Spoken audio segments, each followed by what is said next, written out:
COVID-19 has wreaked havoc on Americans' finances. Millions have lost their jobs and are worried about the future. Now, a study that measured the risk of child abuse found a poor economic climate might lead to more child abuse.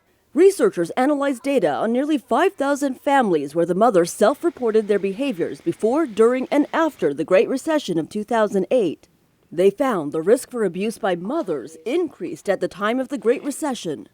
The families that were most affected had a mother living with a partner who wasn't the biological father. Scientists say the stresses of economic uncertainty may increase the likelihood of abuse.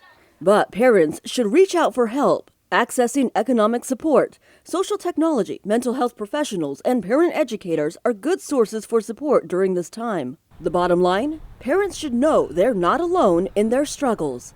I'm Jessica Sanchez reporting.